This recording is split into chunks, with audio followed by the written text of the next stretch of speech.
Priekininis klubakalio dyglys ir užpakalinis klubakalio dyglys. Nu, labiausiai įsikišę. Jeigu randat užpakalinį klubakalio dyglį, dedat pirštą, jūs papuolat arba ant S2, arba ant S1, bet garantuotai jūs papuolat ant kryžkulio.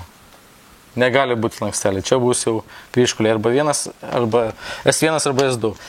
Taip, randat tos klubakalio dyglius, brėžiat taškelį, atmatuojat nuo šito taško 10 cm į viršų. Deda taškelį ir liepiat žmogui lenktis. Kai susilenkia pilnai, pamatuojat vėl, kiek padidėjo, turi būti bent 5 cm padidėjimas. Jeigu nėra 5 cm, reiškia slanksteliai neprasiplečia pakankamai.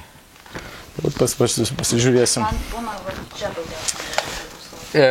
Pas moteris lengva rasti, šitie tokie dubimai, tai čia ir yra klubakalio dyglys. Ir pasie matosi vėl pakelimas yra netgi, jeigu pradėti, aš nebenoriu daugiau nagrinėti tavęs, bet pasižiūrėkit, aukšti, jau yra.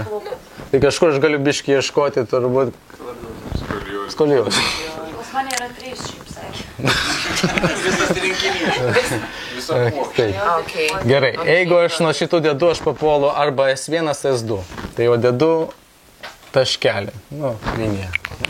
Nuo čia atmatuoju 10 cm, lygiai 10 cm, gali pažymėti viršutinę dalį. 10 cm, gerai. Dabar, kai jinai lenkiasi, jos kai lenkiasi, jis turi prasiplėsti, sutinkat? Taip. Jo, ir jeigu jisai sukybęs yra, tai jisai neprasiplės, turi būti minimum 5 cm. Apačios? Jo, lenkis. Kažkaip prasitinka. Tai to pasižiūrėsim. Kiek čia rodo? 14. Vat jums prašau, problema yra čia. Netgi 5 čia minimum turi būti. Jo, sutinkat? Tai čia tipo labiau turi. 14,5. Nu, beveik siekia, bet vis tiek norėtųsi daugiau. To lankstumo šitoj vietoj. Tai labai greitas piešinukas toks biškeisi.